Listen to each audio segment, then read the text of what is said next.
Assalamualaikum murid-murid.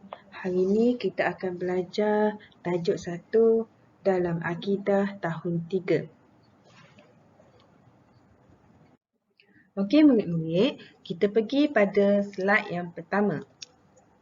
Tajuk pertama dalam akidah tahun 3 adalah beriman kepada kitab.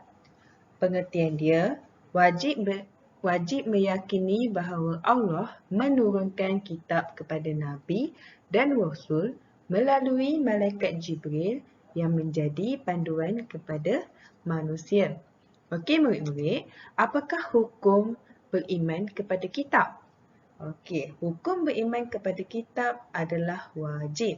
Jadi, wajib kepada kita untuk beriman kepada kitab Allah dan mempercayai bahawa Allah yang menurunkan kitab untuk dijadikan rujukan dalam kehidupan harian kita. Seterusnya, nama-nama kitab dan rasul yang menerimanya. Terdapat 4 kitab-kitab yang wajib kita ketahui. Yang pertama adalah Al-Quran. Yang kedua adalah kitab Zabur. Yang ketiga adalah kitab Taurat. Dan yang keempat adalah kitab Injil. Kitab Al-Quran diturunkan kepada Nabi Muhammad SAW dalam bahasa Arab. Untuk kitab Zabur diturunkan kepada Nabi Daud dalam bahasa Koptik. Dan seterusnya adalah kitab Taurat. Kitab Taurat diturunkan kepada Nabi Musa dalam bahasa Ibrani.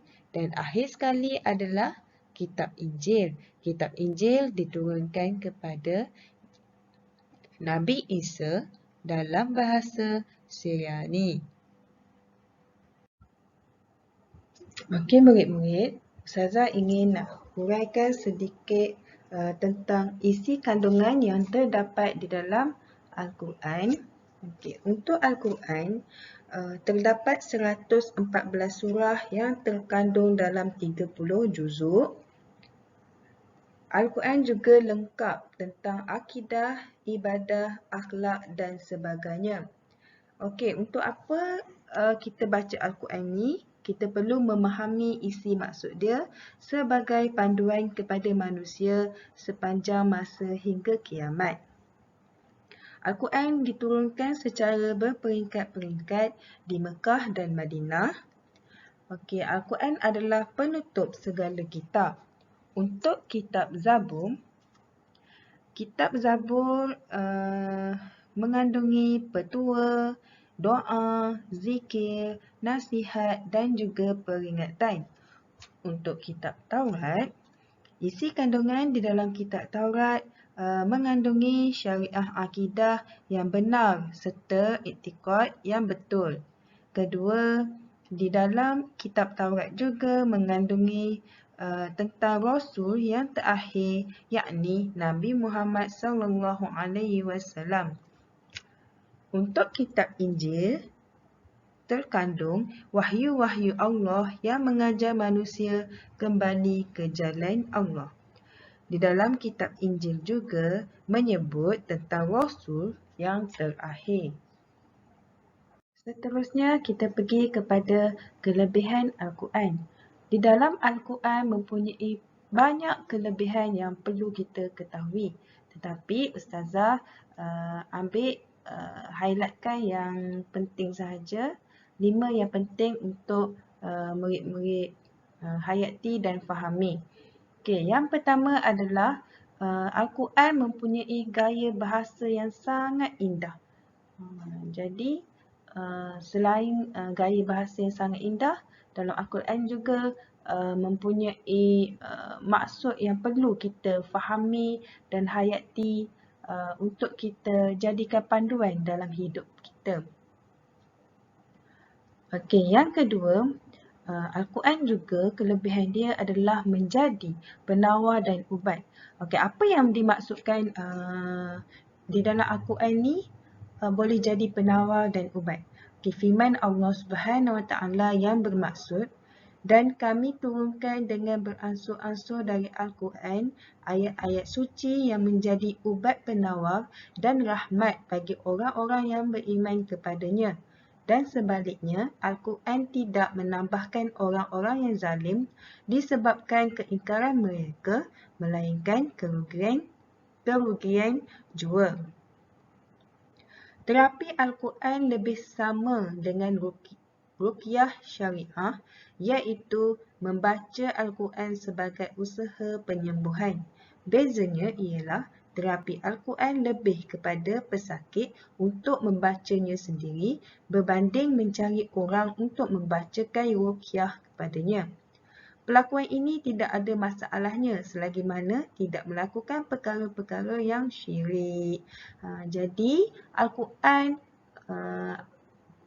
boleh menjadi penawar dan ubat kepada kita, insya-Allah. Dan yang ketiga adalah mukjizat terbesar Nabi Muhammad SAW. Dan yang keempat, isi kandungan terpelihara sehingga kiamat. Dan akhir sekali adalah sesuai untuk semua zaman. Masya Allah, Alhamdulillah. Seterusnya, faedah beriman kepada kitab. Okey, apa yang akan kita dapat jika kita beriman kepada kitab? Okey, sebenarnya banyak faedah yang yang akan kita dapat jika kita beriman kepada kitab, tetapi Ustazah ambil 5 poin sahaja untuk murid-murid tahu dan faham. Okey, yang pertama adalah suka beramal kebajikan. Okey, apa yang dimaksudkan dengan suka beramal kebajikan? Suka beramal dengan kebajikan ni adalah kita suka berbuat kebaikan. Sebagai contoh, suka bersedekah, suka merapatkan silaturahim bersama kawan-kawan, jiran-jiran, sentiasa tolong-menolong, bergotong royong. Okey, jadi untuk yang kedua adalah taat kepada perintah Allah. Okey, jika kita sentiasa mengamalkan baca Al-Quran setiap hari, insya-Allah kita akan sentiasa taat dengan perintah Allah. Kita akan takut untuk nak langgar perintah Allah itu. Apa contoh perintah Allah? Contoh perintah Allah tu yang pertama adalah solat. Yang kedua, puasa, dan banyak lagi seperti tinggalkan segala kejahatan, buat baik, hormat ibu bapa, apa lagi perintah Allah yang perlu kita ketahui. Baca Al-Quran pun salah satu perintah Allah Subhanahu Wa Taala. Seterusnya, yang nombor 3 adalah rajin berusaha. Bila kita sentiasa amalkan baca Al-Quran, hati menjadi semakin tenang. Kita pun akan jadi semakin rajin nak buat kerja. Contohnya rajin belajar sebab hati dah tenang, otak pun dah tenang. Jadi kita akan rajin nak berusaha untuk nak mendapat kehidupan yang lebih baik. Berusaha tak semestinya dalam peperiksaan saja. Dalam kehidupan pun kita kena usaha untuk nak ubah diri kita menjadi lebih baik. Okey, seterusnya adalah sentiasa berada dalam perlindungan Allah. Bila kita sentiasa beramal dengan Al-Quran, insya-Allah Allah akan sentiasa lindung kita. Sentiasalah baca ayat-ayat perlindungan untuk mohon perlindungan dengan Allah. Jaga hati, jaga iman, jaga amalan kita. Bacalah Al-Quran selalu. Dan akhir sekali adalah takut melakukan kejahatan. Jadi bila kita dah sentiasa beramal, bila kita dah sentiasa beriman kepada kitab, maksudnya kita percaya yang Allah yang turunkan kitab kepada kita, jadi kita percaya Allah itu wujud. Jadi kita akan takut nak lakukan kejahatan. Walaupun kita tak nampak Allah, tapi kita tahu Allah tu ada. Jadi bila kita dah tahu Allah itu ada, insya-Allah kita akan sentiasa rasa takut tu untuk nak buat kejahatan, walaupun sekadar mencuri seposen je pun. Kita akan rasa takut. Bila kita ada perasaan takut tu, insya-Allah iman ada dalam hati. Okey murid-murid, faham ya? Okey, seterusnya akibat tidak beriman dengan kitab Allah. Okey, apa yang akan kita dapat jika kita tidak beriman dengan kitab Allah? Yang pertama, malas berusaha. Malas berusaha ke jalan ke arah kebaikan. Malas berusaha untuk membuat kebaikan. Sebab apa? Sebab kita tidak percaya dengan kitab Allah Subhanahu Wa Taala. Kedua, kita akan sentiasa dihimpit perasaan hasad dengki. Sedikit-sedikit nak dengki dengan orang. Orang ada lebih, kita akan rasa, kita akan wujud rasa dengki tu. Jadi kita kena berbalik kepada kitab Allah tadi. Sekiranya bila kita beramal dengan kitab Allah tadi, insya-Allah kita akan cuba kawal hasad dengki kita.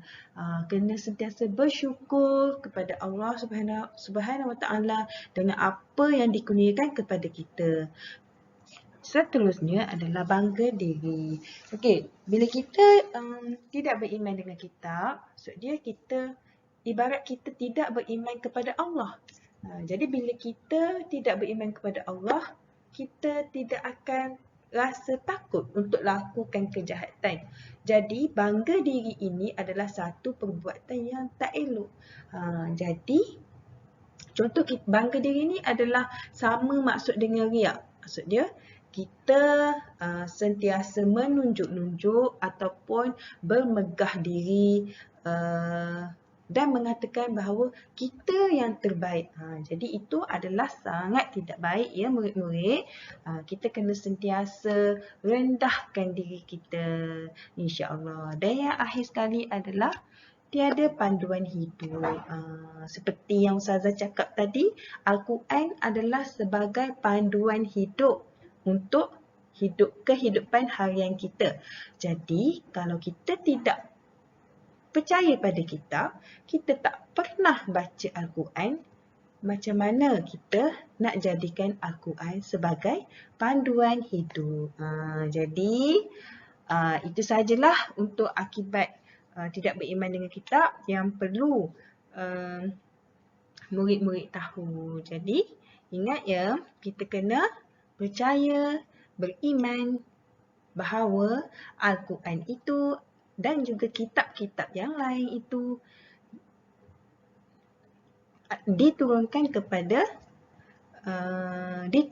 dari Allah kepada Nabi-Nabi dan Rasul-Rasul. Okey murid-murid, faham ya?